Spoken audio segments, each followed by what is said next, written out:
हम्म।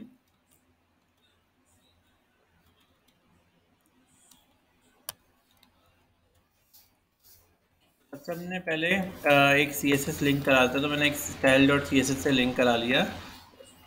ठीक है। जब भी हम सी एस एस करते हैं तो सबसे पहले हम स्टार्ट करेंगे ग्लोबल टैग से।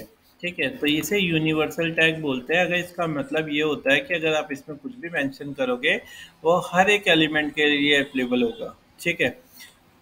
इसके बाद मैं यहाँ पे कुछ चीज़ें मेंशन करता हूँ। Body, sorry, margin zero. Margin zero का मतलब हो जाएगा कि डिफ़ॉल्ट किसी का मार्जिन आ रहा है, जैसे कि अगर हम हेडिंग की बात करें तो 4 पिक्सल मार्जिन लेके चलता है। ठीक है, हेडिंग हो गया या फिर यूएल टैग हो गया, ये सब मार्जिन लेके चलते हैं। अगर आप मार्जिन जीरो लिख दोगे तो डिफ़ॉल्ट जिसके मार्जिन सेट हो रखे हैं वो जीरो हो जाएंगे। प्लस हमने लिखा है यहाँ पे पैडिंग ज़ीरो, तो मतलब जो पैडिंग होगी वो भी जीरो हो जाएगी।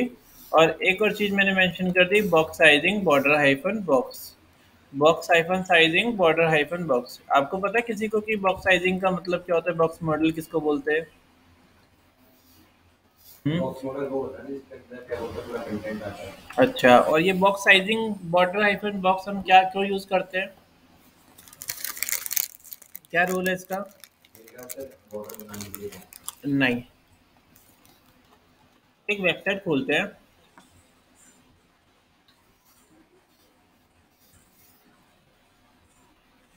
ठीक है, ये वेबसाइट मैंने ओपन करी। मैं इंस्पेक्ट करके चेक करता हूँ। देखो, इसने कहीं लिख रखा है। इसकी बॉडी चेक करते हैं, बॉडी कहाँ है इसकी? ये रही बॉडी। और यहाँ पे इसने कहीं लिखा हुआ है box hyphen sizing border hyphen box. ये देखो, ये लिखा हुआ। ठीक है। अगर मैं इसे देखो, अभी लेआउट ऐसा आ रहा है। अगर मैं इसे अनचेक कर दूँ, इन केस मैं इसको अनचेक कर दूँ, कुछ फ़र्क पड़ा? कुछ फ़र्क पड़ गया ना? डिज़ाइन नीचे हो गया, ये लाइन नीचे चली गई। क्यों नीचे चली गई? क्योंकि इसमें ना इसने क्या कर रखा होगा, पैडिंग यूज़ कर रखी होगी। यहाँ पे पैडिंग दे रखी है, ये पैडिंग दे रखी है, ये पैडिंग दे रखी है। और बॉक्स की विड्थ जो है 336, मतलब 6 के हिसाब से इसने कैलकुलेट कर रखा होगा और पैडिंग भी दे रखी होगी। अगर इन केस अगर हम पैडिंग देते हैं और हम box sizing border hyphen box नहीं यूज़ करते, तो क्या होता है, हमारे बॉक्स का साइज़ जो है ना वो बढ़ जाता है। ठीक है, लाइक मैं करके दिखाता हूँ। मैंने यहाँ पे एक फॉर्म के नाम से डिव बनाया। ठीक है, और यहाँ मैं मेंशन कर देता हूँ फॉर्म विथ 40%। ठीक है, 40% मैंने with they the. Background colour भी दे देता हूँ इसका मैं फिलहाल अभी। ये कलर दे दिया मैंने। इसकी हाइट भी दे दी मैंने। तो देखना ग्लिच इफेक्ट सुधार सबने सही बनाया मैंने। अरे वाह, तूने सही बनाया। बहुत बढ़िया, गुड। ठीक है, तो यहाँ पे हम चेक करते हैं। राइट क्लिक किया, open with live server.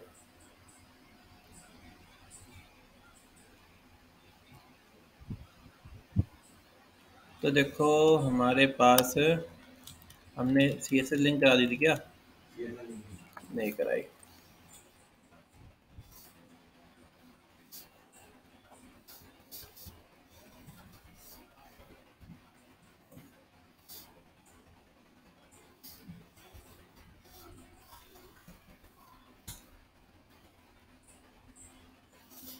Style dot C S S relation equals to style sheet. ठीक है, ये रेड क्यों दिखा रहा है? अरे ऊपर टाइटल की बात नहीं कर रहा हूँ। क्या?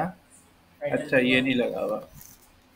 ठीक है, चलो अब ये आ गया बॉक्स हमारा। ठीक है, अब मैं एक काम करता हूँ, यहाँ पे ना इसमें पैडिंग लिखता हूँ। Padding 80 pixel. ठीक है, चलो इसकी साइज ना मैं 40% की जगह 33.3% कर दिया। ठीक है, और ये फॉर्म को मैंने 3 बार उठा के पिक करके 3 बार रख दिया। एक लाइन में लाने के लिए हम डिस्प्ले इनलाइन ब्लॉक यूज़ कर सकते हैं, फ्लोट लेफ्ट यूज़ कर सकते हैं, डिस्प्ले फ्लैक्स यूज़ कर सकते हैं। तो मैं भी फिलहाल फ्लोट लेफ्ट यूज़ कर रहा हूँ, तो मैंने फ्लोट लेफ्ट लगा दिया। ठीक है, तो ये 3 बॉक्स आ रहे हैं, एक ही लाइन में आ गए तीनों, ठीक है, गैपिंग बिल्कुल भी है नहीं। चलो, अगर मैं यहाँ पे इसकी पैडिंग, अभी इसमें मैं कुछ कंटेंट भी डाल के दिखाता हूँ ताकि आपको अच्छे से समझ में आए। मैंने यहाँ पे हेलो लिख दिया, अभी ये हेलो यहाँ पे लिखा आ रहा है, और अगर मैं इसकी पैडिंग जो है वो यहाँ से 80 पिक्सल की जगह 10 पिक्सल कर दूंगा तो भी यहाँ ही आ रहा है, ठीक है। तो मतलब बॉक्स में कोई फ़र्क नहीं आ रहा। अगर मैं पैडिंग हटा दूंगा तो भी ये बिल्कुल टच होके आ रहा है, ठीक है। मैं एक काम करता हूँ, बॉक्स साइजिंग हटा देता हूँ, अभी भी आउटपुट ऐसा ही आ रहा है, ठीक है। अब मैं पैडिंग लगा के देखता हूँ, मैं 20 पिक्सल पैडिंग लगाई, हुआ क्या, नीचे शिफ्ट हो गया ना, ये बॉक्स का साइज जो है वो बढ़ गया है, ठीक है, बॉक्स का साइज बढ़ गया है। अच्छा, एक काम करते, थोड़ा मार्जिन देते हैं तब और अच्छे समझ में आएगा। तो बॉक्स का साइज अब क्या हो गया, बढ़ गया है, जितनी मैं पैडिंग बढ़ाऊंगा 120 पिक्सल, तो देखो उतना ही साइज क्या हो गया, बढ़ गया इसका, ठीक है। तो साइज इतना बढ़ गया है। पर अगर मैं यही चीज़ यहाँ पे box hyphen sizing border hyphen box कर दूंगा तो क्या हो जाएगा, बॉक्स का साइज उतना ही रहेगा, ठीक है। इनर स्पेस बड़ा है पर बॉक्स का साइज पे कोई फर्क नहीं पड़ा। इसलिए बूट स्ट्रैप में भी ये डिफ़ॉल्ट लिखा होता है, हम जब भी CSS लिखते हैं तो ये चीज़ हम डिफ़ॉल्ट रखते हैं, ठीक है, इस डिफ़ॉल्ट यही लेके चलते हैं, तो ये चीज़ हमारी ये काम करती है। सिर्फ पैडिंग के केस में नहीं, अगर हम बात करें बॉर्डर की, बॉर्डर देने के लिए ये तरीका होता है, सॉलिड 10 पिक्सल कौन से कलर की चाहिए, और यहाँ पे ग्रीन कलर की चाहिए, बंद कर देते हैं, तो ये बॉर्डर आ रही है, ठीक है। अभी मैं क्या करता हूँ, बॉर्डर को बढ़ा देता हूँ, तो मैंने 10 पिक्सल की जगह क्या करा, 50 पिक्सल कर दिया, कुछ फर्क पड़ेगा, बॉर्डर ये ऐसा आ रहा है, ठीक है, इस तरीके से आ रहा है। अभी मार्जिन मैंने दे रखा है 1 पिक्सल का, मैं 0.5 पिक्सल का 4 पिक्सल का देता हूँ, तो एक लाइन में भी आ जाना चाहिए, ये 0.1 पिक्सल का कर दिया मैंने, तो ये ऐसे आ रही है, ठीक है। चलो, तो इस तरीके से आ रहा है, कोई भी इसकी जो बॉर्डर है उससे मैं 80 पिक्सल भी करूँगा तो कोई फ़र्क नहीं पड़ रहा, अंदर की तरफ बढ़ रही है। अगर मैं बॉक्स साइजिंग हटा दूंगा तो क्या हो जाएगा, आउटसाइड बॉर्डर हो जाएगी, जिससे क्या हो जाएगा, बॉक्स का साइज जो है वो बड़ा हो जाएगा, ठीक है। तो इनसाइड बॉर्डर के लिए भी आप ये यूज़ करते हैं, ठीक है। तो ये इंटर में पूछ लेते हैं, ये बॉक्स साइजिंग का क्या रोल होता है, बॉक्स मॉडल का क्या रोल होता है, वो आप इस तरीके से मेंशन कर सकते हो, ठीक है। चलो, तो अब हम हटाए थे सब कुछ कोड को, और ये ऐसे ही रहने दिया मैंने, ठीक है। मुझे यहाँ पे एक बॉक्स चाहिए बिल्कुल सेंटर में, तो काफ़ी सारे तरीके हैं, जैसे कि पहला मैं तरीका यूज़ करता हूँ कि एक बॉडी बना लेता हूँ, क्योंकि मुझे अभी ज़्यादा स्क्रीन पे कुछ ज़्यादा कुछ रखना नहीं है, तो मैंने क्या करा, एक बॉडी बना ली, बॉडी, ठीक है। और बॉडी में मैंने CSS कर दी, बैकग्राउंड कलर जो होगा इसका वो वाइट तो नहीं, स्मोक वाइट रख लिया मैंने, और इसका मैं कलर को थोड़ा सा डार्क कर लेता हूँ, बस। तो ये मेरी स्क्रीन हो गई इस तरीके से।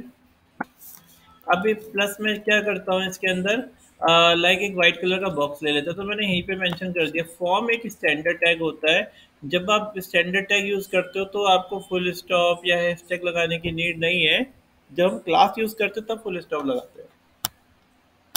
तो यहाँ और कोशिश करनी है जितने स्टैंडर्ड टैग है उतने स्टैंडर्ड टैग ही यूज़ करने हैं, क्योंकि ये HTML5 के टैग है, तो गूगल सर्च में भी इन्हें हेल्प करता है, ठीक है।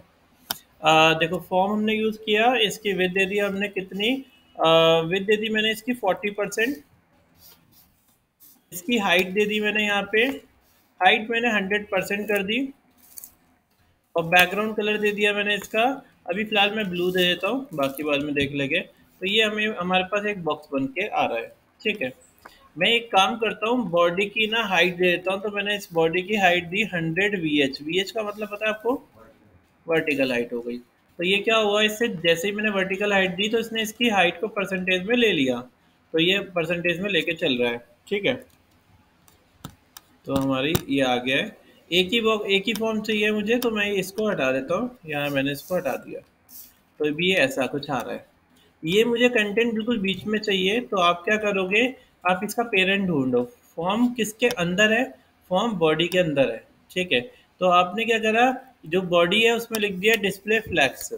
जैसे ही हम डिस्प्ले फ्लैग्स लिखते हैं तो इसका मतलब ये होता है कि सारी चीज़ें एक लाइन में आएगी, ठीक है, अगर मैं यहाँ पे फॉर्म को 2-3 बार 4 बार ले लूँ, कॉपी किया, पेस्ट किया, पेस्ट किया, पेस्ट किया, 4-5 बार ले लिया, 500 बार एक ऐसे ही आ गया, भले ही मैं मार्जिन भी दे देता हूँ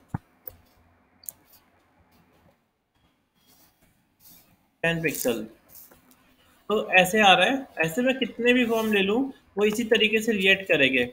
आप नीचे शिफ्ट करा सकते हो, वो बाद में हम देखते हैं, पहले अभी हम देखते हैं कि ये डिस्प्ले फ्लैश काम क्या कर रहा है। ये एक लाइन में लाने के लिए फोर्स कर रहा है, ठीक है। मतलब रो और कॉलम के साथ जब हमें काम करना होता है तो हम यही यूज़ करते हैं, ठीक है। तो हमने यहाँ पे एक ये बॉक्स ले लिया। इसका यही नहीं, इसके काफ़ी सारे फ़ायदे हैं।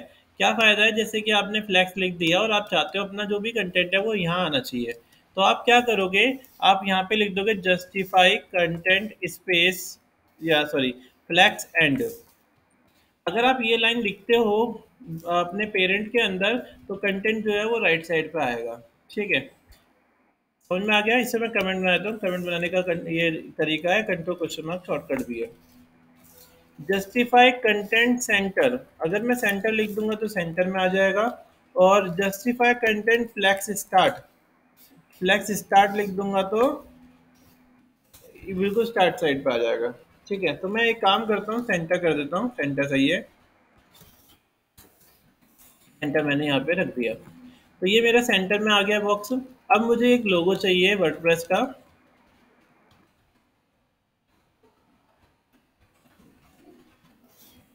वर्डप्रेस लोगो,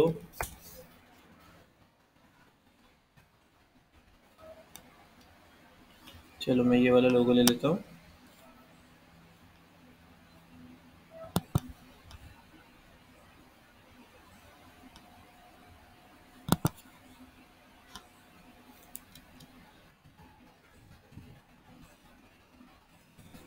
इसको मैंने डाउनलोड कर लिया, यहाँ से सेव कर लिया, और इसको अपने फ़ोल्डर में रख लेते हैं। हमारे फ़ोल्डर का नाम चल रहा था अनस, है ना, अनस, अनस। तो हमारे फ़ोल्डर का नाम है अनस, अनस, अनस, अनस कहाँ गया? अरे यार, अनस तो गायब हुआ है इसमें। यहाँ से लोकेशन ढूंढते हैं। तो ये है वीडियोस के अंदर। तो वीडियोस में रख देता हूँ इसको, अनस का फोल्डर। आपको डायरेक्ट नहीं रखनी चाहिए इमेज, आप पहले फ़ोल्डर बना लो एक, न्यू फ़ोल्डर, इमेज के नाम से फ़ोल्डर बना लिया। इसके अंदर आपने इसका नाम दे दिया लोगो और सेव कर लिया। अब हम एक काम करते हैं, अब हम यहाँ पे कोड करते हैं, जैसे मैंने फॉर्म ये लिख दिया था। अब इसके अंदर मैंने क्या करा, एक इमेज डाल दी, IMG SRC, ठीक है। और इमेज का नाम IMG फोल्डर में है, आप इस तरीके से फोल्डर में जा सकते हो पाथ देके। और लोगो डॉट JFI, और यहाँ पे हमने विद दे दी 70%। अब क्या लगता है आउटपुट आएगा, तो ये हमारे पास इमेज आ रही है इस तरीके से, ठीक है। इमेज का साइज़ मैं बहुत कम कर लेता हूँ, बहुत ज़्यादा लग रहा है मुझे, 20% इसका साइज़ मैंने रख लिया। तो ये ऐसा कुछ आ रहा है, 20 तो ज़्यादा लग रहा है, कम लग रहा है, 40 कर देते हैं। हाँ ये ठीक है, पर ये कंटेंट मुझे सेंटर में चाहिए। तो इसका पेरेंट कौन है इमेज का? इमेज का पेरेंट है फॉर्म। तो हमने सिंपल से गए, इसमें लिखा डिस्प्ले फ्लैक्स और जस्टिफाई कंटेंट सेंटर। जो भी कंटेंट आएगा सेंटर में आएगा, सिर्फ यही नहीं, इसके बाद भी जो कंटेंट लेंगे तो सेंटर में आएगा। आ तो गया, पर ये थोड़ा दिक्कत कर रहा है। क्या दिक्कत कर रहा है, ये थोड़ा स्ट्रेच हो गया है। तो आप एक काम करना, यहाँ लिख देना अलाइन आइटम सेंटर। ये वर्टिकल अलाइन के लिए होता है। तो ये फॉर्म हमारा बिल्कुल बीच में आ गया यहाँ पे, ठीक है। तो ये बन गया हमारा इस तरीके से। अब हम देख लेते हैं एक बार यूज़र इंटरफेस कैसा है उसका। तो हमें वर्डप्रेस का लॉगिन ये था ऐसा कुछ। तो ये तो ये आ गया हमारे पास।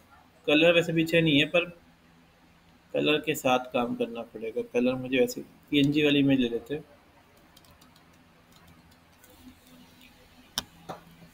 वर्डप्रेस लोगो PNG।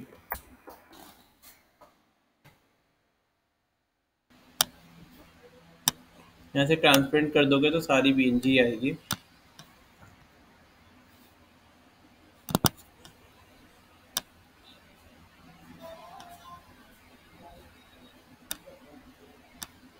नाम क्या था, वीडियोस और अनस और इमेजेस, और यहाँ पे इसका नाम दिया लोगो, और जहाँ पे मैंने JF5 दिया है वहाँ पे आ जाएगा PNG। अब तो हमारे पास आ रहा होगा सही से।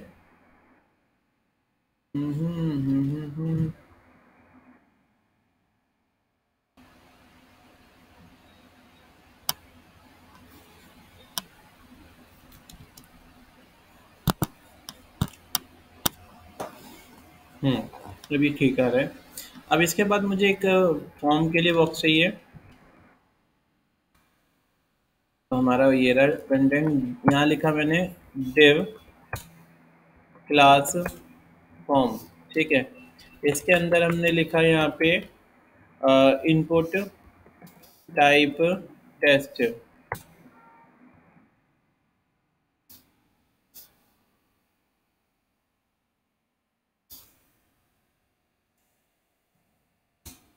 ठीक है। ये हमने इनपुट दे दिया। इनपुट में मैंने यहाँ पे बस कुछ नहीं करा, ये से छोड़ दिया, कॉपी किया, पेस्ट किया, और बस इतना सेट कर दिया, ठीक है। अब यहाँ पे हमने क्या करा, इसके अंदर लिखा फॉर्म के अंदर जो इनपुट है उसकी विड्थ है 100% हो। फॉर्म स्पेस इनपुट, इसका मतलब क्या हुआ, हम इसके चाइल्ड में काम कर रहे हैं।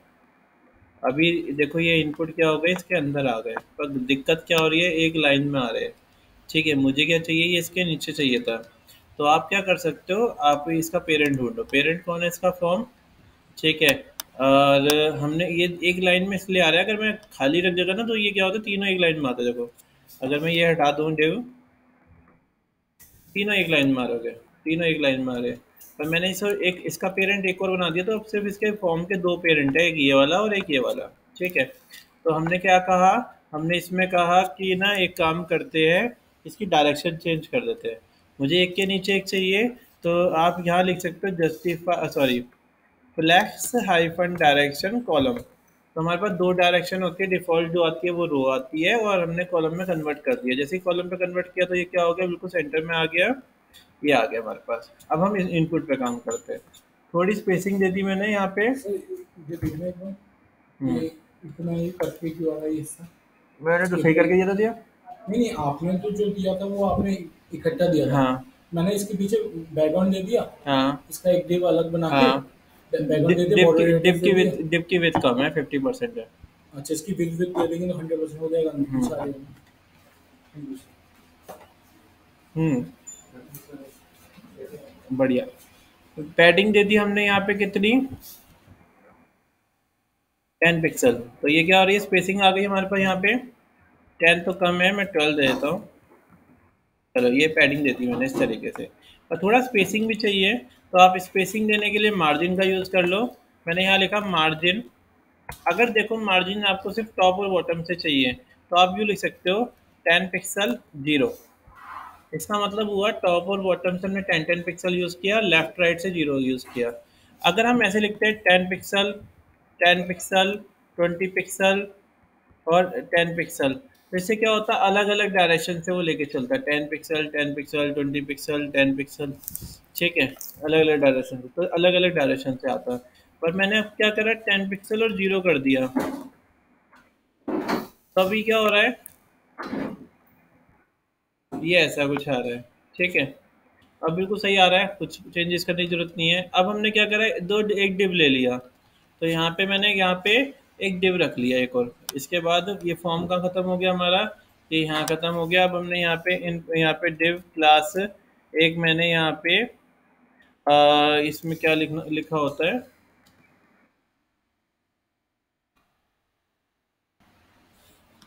यहाँ पे रिमेंबर और लॉगिन। तो मैंने क्या करा, एक रिमेंबर के नाम से एक डिव ले लिया, ठीक है। और अब इस डिव में हम क्या करते हैं, एक तो हम रख देते हैं, एक डिव और लिया इसके अंदर हमने, ठीक है। इसके अंदर लिया हमने इनपुट टाइप। टाइप कौन सा टाइप लगा हुआ है इसमें, चेक बॉक्स, ठीक है। ये चेक बॉक्स लगा दिया, यहाँ पे लिखा हुआ क्या है, रिमेंबर मी, और ये चेक हो रखा है, तो मैं यहाँ पे लिख देता हूँ रिमेंबर मी, ठीक है। अच्छा, एक डिव और मैंने ले लिया, और कॉपी पेस्ट कर दिया, और इसके अंदर मुझे लॉगिन बटन दिखाना है, तो मैंने इस डिव को ये सब हटाए थे और यहाँ पे लिख दिया हमने बटन। बटन की डिजाइनिंग अभी कर देंगे, अभी फिलहाल मैं लॉगिन दे देता हूँ। ठीक है। अच्छा, अभी चेक करते हैं आउटपुट कैसा आ रहा है हमारा। तो अभी आउटपुट ऐसा कुछ आ रहा है। अभी दिक्कत क्या आ रही है, ये ऊपर आ रहा है, ये नीचे आ रहा है, ऐसा क्यों हो रहा है वो देख लेते हैं। तो हमने REM के नाम से एक डिव बनाया हुआ है, जिसके अंदर हमने दो डिव बनाए। एक डिव के अंदर हमने चेकबॉक्स रख लिया, रिमेंबर मी लिख दिया, और दूसरे डिव के अंदर हमने एक बटन रख लिया। ये इसके अंदर मैंने दो डिव इसलिए बनाया क्योंकि मैं क्या करूँगा, इसको पेरेंट समझूंगा और इन दो को चाइल्ड समझूंगा। तो मैंने यहाँ पे क्या करा, ये लिखा कि जो हमारा ये REM क्लास है, जब भी हम क्लास की बात करते हैं तो फुल स्टॉप लगाते हैं। REM क्लास है, इसमें डिस्प्ले फ्लैक्स हो जाए। तो जैसे ही हमने ये लगाया तो इससे ये फ्लैक्स हो गया, यानी एक लाइन में आ गया। फिर मैंने क्या क्या कहा कि ना इन दोनों की विड्थ सेट कर लेता हूँ। तो मैंने यहाँ पे इसका नाम मैंने बॉक्स रख दिया और इसका नाम भी मैंने बॉक्स रख दिया। अब मैं बॉक्स की CSS दे देता हूँ। तो मैंने यहाँ पे लिखा फुल स्टॉप बॉक्स, और इसमें लिख दिया मैंने फ्लैक्स 1। इसका मतलब अगर आप फ्लैक्स 1 लिख देते हो, इसका मतलब क्या होता है कि ना दोनों का साइज इक्वल आएगा। चेक करते हैं। तो दोनों का साइज तो इक्वल आ रहा है, पर एक दिक्कत आ रही है, ये नीचे क्यों आ रहा है। ये नीचे क्यों आ रहा है वो चेक करते हैं। इनपुट टाइप चेक बॉक्स और स्पैन रिमेंबर।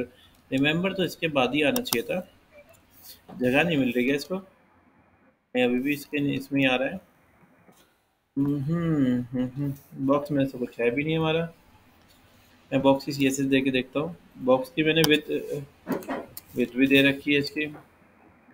बॉक्स के अंदर हमारे पास REM है, उसके अंदर दो बॉक्स है, दो बॉक्स की मैंने विथ, अच्छा विथ 50% कर देते हैं, ये हटा देते हैं।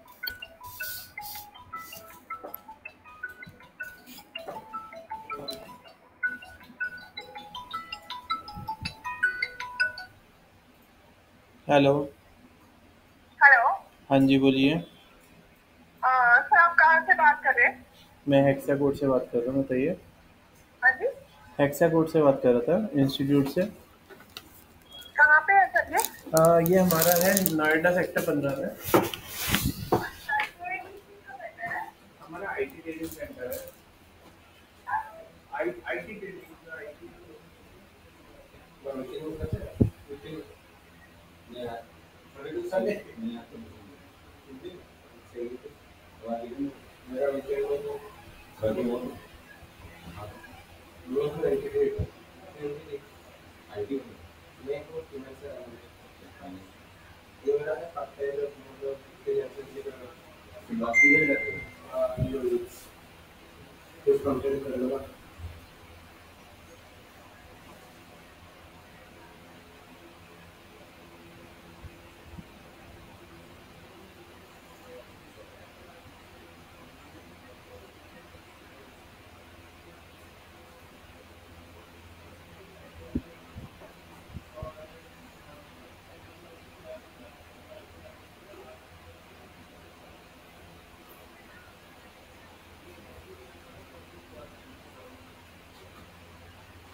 अरे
यार, 3 बंदे की 1300 रुपये ले लेता है।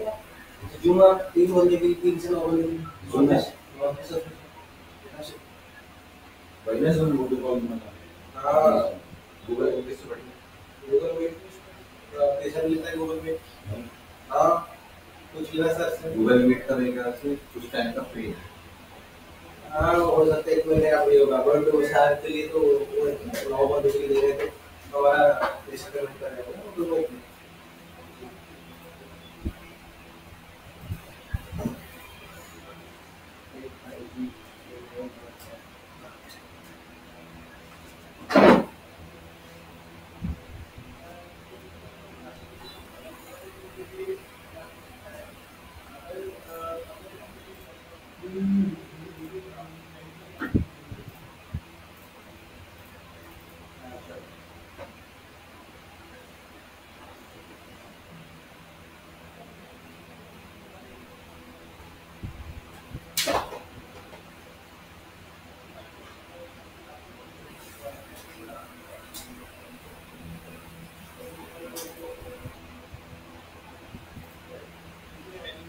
आ जाएगी, कैरेक्टर एनिमेशन आ जाएगी, वीडियो एडिटिंग आ जाएगी, वो सारी चीज में और जो यूएक्स एम्प्लॉई वाला ये किस तरीके से आता है? अगर ये भी कर सकते हैं। यूआई यूएक्स भी ट्रेंडिंग में चल रहा है। अगर उसका ग्राफिक्स में इंटरेस्ट है तो दोनों में से कोई सी प्रोफाइल ले सकते हैं, कोई दिक्कत नहीं। अच्छा या दोनों ही कर दो मतलब दोनों की। हाँ, दोनों ही रनिंग में चल रही है इस टाइम। अच्छा और कौन से है सर आपके पास कौन सी जो ग्राफिक डिजाइनिंग के लिए ठीक रहते हैं? नहीं, ग्राफिक डिजाइन के लिए ये 2 कोर्स ही अच्छे रहेंगे। और वो डिग्री ऐसे सर इसमें यूआई यूएक्स में डिग्री नहीं होती है ना, मैंने देखा है डिग्री यूआई यूएक्स में कॉलेजेस से करोगे तो डिग्री मिल जाएगी, और बाकी इंस्टीट्यूट से नहीं मिलेगी आपको। ये बाकी से इंस्टीट्यूट से सर्टिफिकेट कोर्स मिलेगा। स्पेशल यूआई यूएक्स में डिग्री। हाँ, इस पे यूआई यूएक्स में डिग्री मिल जाएगी वैसे। तो उसके लिए तो कॉलेज ज्वाइन करना हाँ, पड़ता है। Right right. ऐसा नहीं है सर जैसे मान लो उसने ग्राफिक डिजाइनिंग में ग्रेजुएशन कर लिया, अब यूआई यूएक्स का थोड़ा सा 3 साल करने में कितना कुछ फायदा फिर हाँ, अगर जैसे जिन्होंने पूरा कॉलेज में सीखा और 3 4 साल में तो वो तो ज्यादा बेटर करेंगे ना उससे ऐसी मतलब। नहीं, वहाँ पे ना लाइक आपको डिग्री मिलती है, वहाँ पे टेक्निकल नॉलेज नहीं मिलती। तो टेक्निकल नॉलेज आपको किसी इंस्टीट्यूट में ही मिल पाएगी। तो यूआई यूएक्स जैसे डिग्री प्रोवाइड कर देते हैं, डिग्री के साथ साथ वो थियोरेटिकली पार्ट कौन सा डिग्री का ऐसा रोल नहीं होता कोई भी इसमें। लाइक अगर आपको पास टेक्निकल सॉफ्टवेयर की टूल्स की नॉलेज है तो आपको इजीली प्लेसमेंट मिल जाती है। आपके ग्रेजुएशन की डिग्री भी इनफ है इसके लिए। ग्रेजुएशन डिग्री क्या? हाँ, ग्रेजुएशन की डिग्री जो है वो इनफ है इसमें, तो ऐसा कोई स्पेशलाइज कोई। हाँ, राइट राइट। सर इसमें यूआई यूएक्स में आगे पोस्ट ग्रेजुएशन भी है ना, मैंने देखा यूनिवर्सिटी में है यूआई यूएक्स। हाँ, मिल जाती है, पोस्ट ग्रेजुएशन भी है इसमें, राइट। तो सर जो ये यूआई यूएक्स डिजाइन का कोर्स है ये मतलब ग्रेजुएशन लेवल से समझो, जैसे ग्रेजुएशन कोई डिग्री ले रहा तो उसके कंपैरेटिव अगर आप डायरेक्ट यूआई यूएक्स कोर्स करते 4 5 महीने में पूरा प्रैक्टिकल नॉलेज आपको हो जाती है, कहने का मतलब ये हुआ है ना, राइट। और अगर आपको पोस्ट ग्रेजुएशन करना है आगे यूआई यूएक्स में तो उसके वो फिर उस केस, हाँ, उस केस में भी बेनिफिट है। अगर आप उस केस में आप पहले कोर्स सीख लेते हो तो सही आपको प्रैक्टिकल नॉलेज होगी, क्योंकि आप किसी कॉलेज से करोगे तो आपको एक थ्योरिकल नॉलेज दे पाएंगे, तो प्रैक्टिकल नॉलेज। यहाँ से ना हम यूआई यूएक्स डिजाइन का कोर्स कर लेते हैं 3-4 महीने में साथ साथ में, राइट फिर आगे यूआई यूएक्स की उसमें पोस्ट ग्रेजुएशन में लेते हैं, हाँ राइट ले सकते तो हो वो उसके लिए थोड़ा अच्छा रहेगा फिर हाँ आगे, है ना। राइट तो सर जैसे आगे मतलब पोस्ट ग्रेजुएशन यूआई यूएक्स में बेटर रहेगा या ग्राफिक्स में रहेगा? आप ग्राफिक्स में रहेगा क्योंकि ग्राफिक का ही पार्ट है यूआई यूएक्स भी अच्छा, तो ठीक ग्राफिक्स मतलब हाँ मेन है, हाँ ग्राफिक मेन है जो तो मतलब एक पार्ट हाँ होगा। राइट यूआई यूएक्स तो अभी लाइक ट्रेंडिंग में आया नहीं तो वैसे ग्राफिक्स से ही का ही पार्ट है ये तो आगे पोस्ट ग्रेजुएशन ग्राफिक्स में करना ठीक रहेगा। हाँ राइट ग्राफिक में से करना सही रहेगा यूआई यूएक्स में करते हैं तो वो इतना बेनिफिशियल नहीं रहेगा। यूआई यूएक्स के बहुत कम कॉलेज है जो यूआई यूएक्स का प्रोवाइड कर रहे हैं ग्राफिक्स का आपको इजीली मिल जाएगा तो जॉब अपॉर्चुनिटी किसमें ज्यादा है सर, यूआई यूएक्स में या ग्राफिक्स में? दोनों में इक्वल ही है ग्राफिक्स में जॉब ज़्यादा है सैलरी स्कोप यूआई यूएक्स में अच्छा है अच्छा, इसको मिनिमम कितना रहता है सर यूआई यूएक्स का? अगर स्टार्टिंग जैसे लेके चलते हैं अगर सिर्फ कोर्स करके चल रहे हैं हमारे यहाँ से तो स्टार्टिंग पैकेज ये होता है कि वो जो फ्रेशर को इंटर्नशिप लगती है वो मंथली बेस पे देखा जाए तो 15 से 18 हज़ार रुपये लगती है नहीं, जैसे उसमें ग्राफिक्स का वो तो फाइनल ईयर में हो जाएगा ना, राइट 4 साल की होती है ग्राफिक्स की हाँ डिग्री के ग्राफिक्स की डिग्री करने के साथ साथ हाँ उसके बाद फिर तो वो हाँ तो अगर ऐसा करता है तो 3 to 4 LPA का आराम से मिल जाएगा पैकेज 3 to 4 हाँ स्टार्टिंग में कम होती है बाकी जैसे साल भर का एक्सपीरियंस कंपनी में लेता है देन अच्छा उसको मिलता है 3 to 4 लाख राइट राइट तो मतलब इतना जल्दी ये यूआई यूएक्स वाले मिलते भी नहीं होंगे ना डिजाइनर्स में। हाँ इस टाइम अभी क्योंकि नई प्रोफाइल है थोड़ी अभी प्रोफाइल ये नहीं है अभी पहले क्या था ग्राफिक डिजाइन की प्रोफाइल हुआ करती थी अब आजकल ट्रेंडिंग में यूआई यूएक्स चल रहा है ग्राफिक्स करके फिर उसमें जाना। हाँ ठीक चलो है ठीक है सर, आप ना मुझे अपना डिटेल व्हाट्सएप कर देना पूरा ब्रोशर देना, मैं फिर देख के सोच के बता देता हूं। ठीक है मैं भेज देता हूँ क्या आपका नाम सर? मेरा नाम राहुल है अच्छा, आप पूरा डिटेल भेजना अपना डिटेल। ठीक है मैं भेज देता ओके सर एक चीज बताना छोटी सी, हाँ ये वाला जो है पहले क्लास फिर उसके बाद बात एक मिनट आ, हाँ इसके नीचे बॉर्डर रेडियस आ रहा है, ये तीनों तरफ आ रहा है, इधर मैंने 2028 इससे दे दिया हाँ बॉर्डर रेडियस, तो इधर नहीं आ रहा। अच्छा इम्पोर्टेंट लगा दे इम्पोर्टेंट लगा दो और इसके इधर नाम लिखना है, जैसे डिस्क्रिप्शन लिखना है, हाँ तो प्लेस होल्डर लगा दे उसके नहीं ये इधर जाएगा, लेफ्ट साइड में जाएगा, इधर डिस्क्रिप्शन आएगा। हाँ वो लिखा जाएगा वो उसमें ना तुम्हें 2 डिव रखने पड़ेंगे एक राइट वाले डिव में ये रख लियो डिस्क्रिप्शन लिख दियो और लेफ्ट साइड में जैसे आपने टेक्स्ट कंटेंट दिया है, नेम हाँ एग्जांपल है, इधर अपना नाम डाल देंगे। हाँ नहीं ये नेम है, ये तो नेम जो है वो आगे भेजने के लिए है, तो इससे कोई मतलब नहीं है। PHP का कोड लगेगा इसमें वो नाम लिखने के लिए वो ये होता है जब जो डाटा आगे सर्वर पे जाएगा तो उसके लिए हम नेम यूज़ करते हैं। इम्पोर्टेंट लगाने पड़ेगा। तो देखो हमारा कितना बन चुका, ये बन चुका, पर एक दिक्कत आई थी। क्या दिक्कत आ रही थी? ये एक लाइन में नहीं आया था। क्यों नहीं आया था? ये बॉक्स में एक काम करता हूँ, पहले बॉक्स की है ना बैकग्राउंड कलर देके देखता हूँ क्या दिक्कत आ रही है। बैकग्राउंड कलर का मैंने रेड दे दिया तो अभी ये मेरा रेड आ रहा है इस तरीके से, और ये एक लाइन में नहीं आ रहे हैं। ये तो बहुत इनलाइन एलिमेंट होते हैं, एक लाइन में आने चाहिए थे। चलो ठीक है, देख लेते एक बारी। तो ये हमारा एक इनलाइन एलिमेंट है, स्पैन लगाया तो मैं इसके अंदर। हाँ ठीक है, और इस स्पैन को मैं यहाँ पे बंद कर देता हूँ। इनपुट टाइप चेकबॉक्स तो हमारा इनलाइन है। चलो कोई बात नहीं, हम एक काम करते हैं, बॉक्स के अंदर भी लिख देते हैं सेम चीज, डिस्प्ले फ्लैग्स और अलाइन आइटम सेंटर, तो बिल्कुल सामने ही आ जाएगा। अब चेक कर लेते हैं। तो ये देखो सामने आ चुका है, ये आ रहा है हमारे पास। ठीक है, रिमेंबर मी यहाँ पे लिखा आ रहा है। ठीक है, अच्छा ये हो गया हमारा सही। मैंने पैडिंग तो नहीं लगाई थी, यहाँ पे पैडिंग तो नहीं लगाई थी, तो नीचे आ रहा है वो। थोड़ा मैं रिमेंबर कर देता हूँ, फिलहाल देख लेगा बाद में इसको। हाँ चलो ये ठीक आ रहा है। लॉगिन में, अब लॉगिन में मैं राइट साइड पे कर देता हूँ इसको। तो यहाँ पे मैंने लॉगिन में क्या करा, ये बॉक्स में ना, अब ये बॉक्स में जो कंटेंट है ये राइट साइड पे चाहिए। इसमें भी ऐसे ही आ रहा है राइट साइड पे। तो अपन एक काम करते हैं, इस वाले बॉक्स के अंदर ना मल्टीपल क्लासेस हम यूज़ कर सकते हैं। जैसे कि क्लास है तो हम इस पर मैं लिख देता हूँ, मुझे राइट साइड पे भेजना है तो मैंने राइट साइड लिख दिया यहाँ पे, और फुल स्टॉप यहाँ पे लिखा राइट साइड, और लिखा मैंने फ्लैक्स की डायरेक्शन नहीं, जस्टिफाई कंटेंट फ्लैक्स एंड। ऐसा लिखने से क्या हो जाएगा, ये राइट साइड पे चला गया होगा, तो ये कंटेंट जो है वो राइट साइड पे चला गया। ठीक है, ये बाकी सब इसी की प्रॉपर्टी लेके चल रहा है, जो मैंने चेंजेस करने थे वो मैंने इस तरीके से कर दिए। अच्छा, ये तो हो गया हमारा सही, ये भी ठीक है। एक और बॉक्स था, ये क्या था, ये वाले बॉक्स में, इस वाले बॉक्स में मुझे दिक्कत सी लग रही है, ये ना लेफ्ट साइड पे एक ही साथ आना चाहिए, इतना स्पेस क्यों लेके चल रहा है। तो एक काम करते हैं, हम इसमें भी देखते हैं क्या लगा रखा है हमने। ये बॉक्स है, ये बॉक्स है, इसमें हमने अलाइन आइटम सेंटर कर रखे डिस्प्ले। यहाँ लिख के देखता हूँ मैं बॉक्स के अंदर, justify content, justify content flex start, तो भी इतना स्पेस ले रहा है। कंट्रोल शिफ्ट आई, किसको, इस वाले को, क्लास बॉक्स कौन सी वाली, ये वाली, उससे फर्क क्या पड़ेगा, फर्क पड़ेगा, फर्क फैन लगा ले।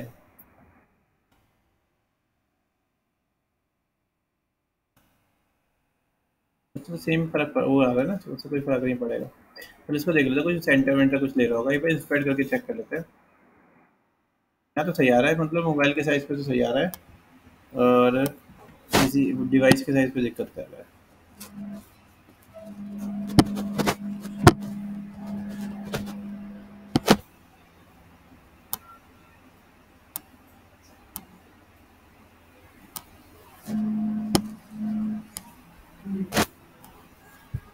डिवाइस की साइज पे दिक्कत कर, चलो पैडिंग लगा दे थोड़ी सी। तो फॉर्म के अंदर मैं थोड़ी पैडिंग लगाता हूँ, अभी देखते हैं आउटपुट कैसा दिखाई दे रहा है। तो अभी हमारा जो आउटपुट आ रहा है,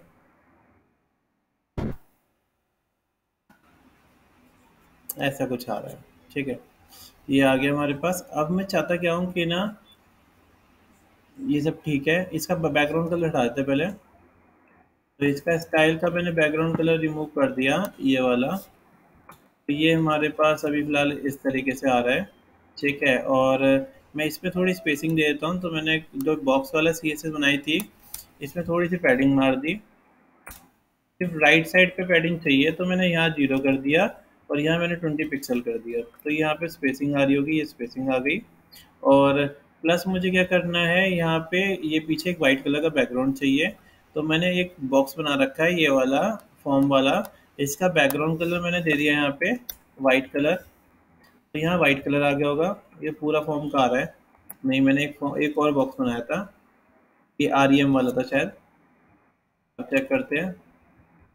नहीं, ये भी नहीं है, मैंने बॉक्स नहीं बनाया था क्या, लोगो ये रहा। अच्छा, ये डिव क्लास फॉर्म है, तो मेरे पास फॉर्म नाम है इसका, फॉर्म डॉट फॉर्म। ठीक है, और इसमें मैंने ये लिख दिया बैकग्राउंड वाइट, तो ये ऐसा आ रहा है। इसमें थोड़ी पैडिंग लगाए थे, पैडिंग 10 पिक्सल, तो ये स्पेसिंग आ गई थोड़ी सी। ठीक है, ये स्पेसिंग आ गई, थोड़ा सा इसका साइज कम कर लेते हैं।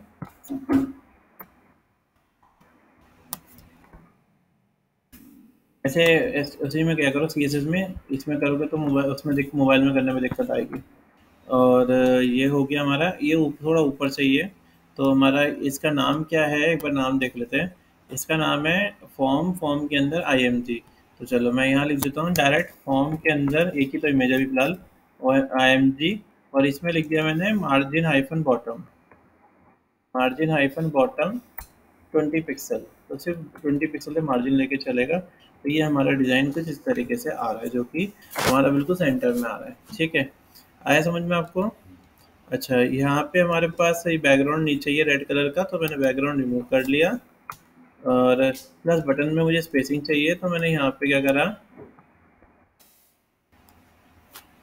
फॉर्म के अंदर बटन जो है ना, फॉर्म के अंदर जो बटन है, पैडिंग 10 पिक्सल।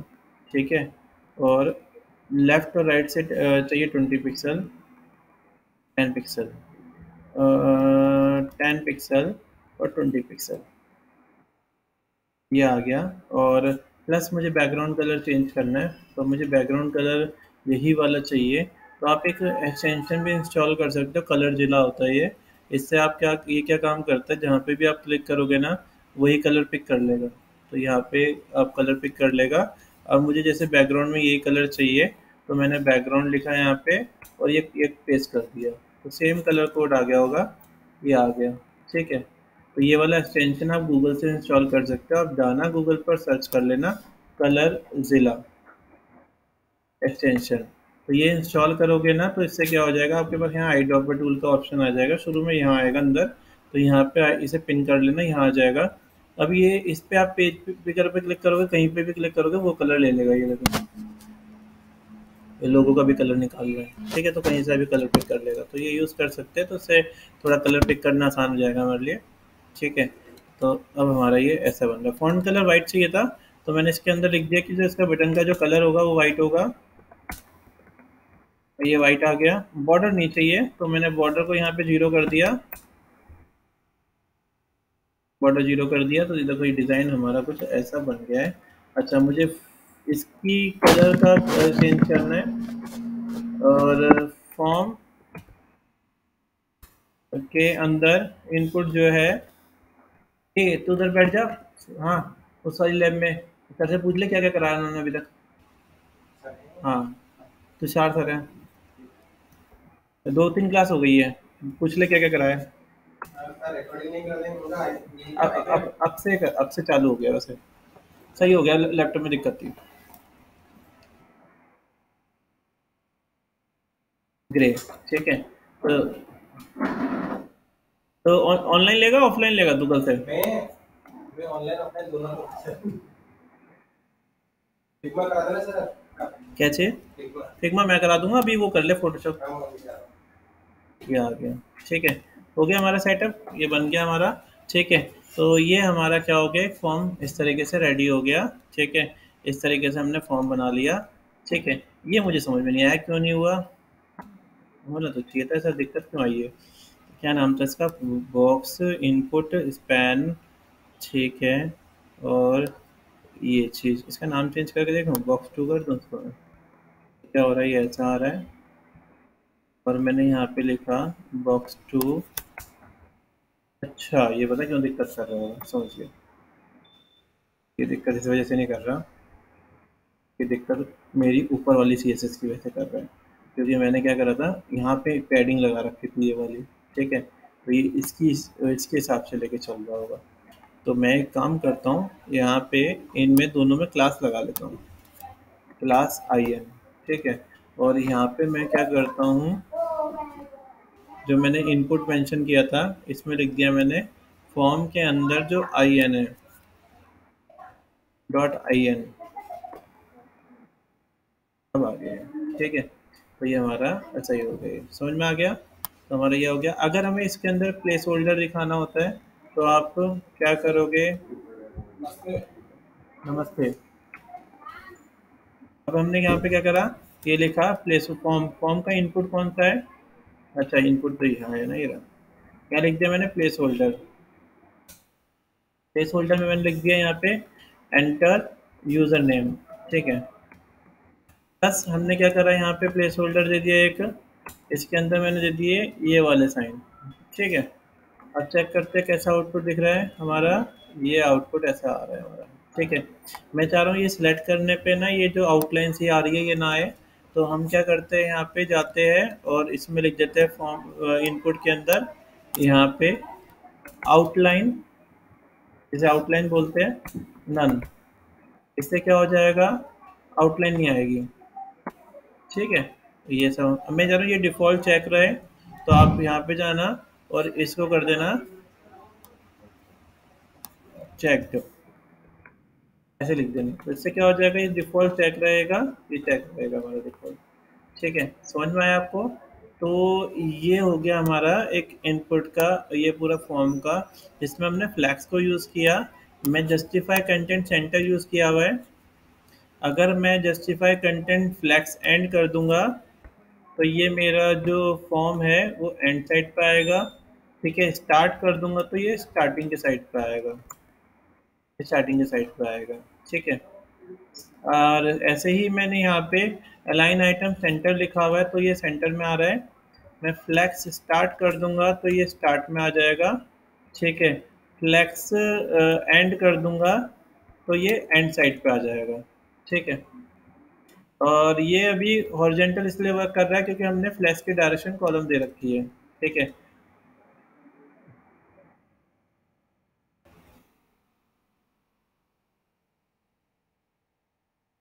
अच्छा, अगर मैं इसकी डायरेक्शन कॉलम की जगह रो कर दूंगा तो ये हमारा ऐसे आ जाएगा, ठीक है। और कॉलम कर दिया तो ये ऐसा आ जाएगा, ठीक है। अगर कॉलम की जगह मैंने कॉलम रिवर्स कर दिया तो ये उल्टा हो जाएगा, ठीक है।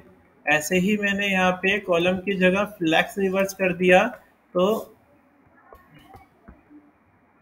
ये ऐसे क्यों आ रहा है, फ्लैक्स की डायरेक्शन रो रो रिवर्स रो रिवर्स कर दिया तो ये उल्टी हो जाएगी, ठीक है। आप ऐसा कर सकते हो कि जैसे मैंने एक वेबसाइट में यूज़ किया हुआ दिखाता हूँ मैं।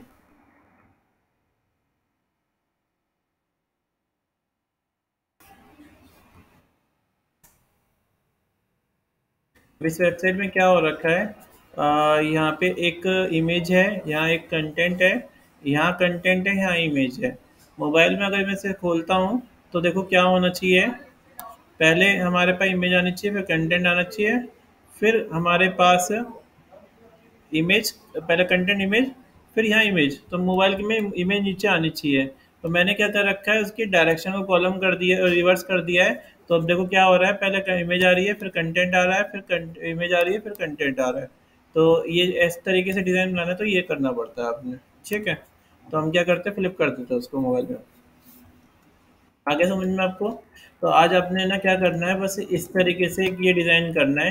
अभी मैंने कलर वलर सही से लिए नहीं है, फ़ॉन्ट वॉन्ट सही से लिए, तो मैं बिल्कुल प्रॉपर बिल्कुल सेम डमी बनानी है। एक ये बनाने की कोशिश करनी है, एक आपने ना फेसबुक का लॉगिन बनाना है, मतलब फेसबुक का ना आपने स्टार्टिंग का ये सेक्शन बनाने की कोशिश करनी है, ठीक है।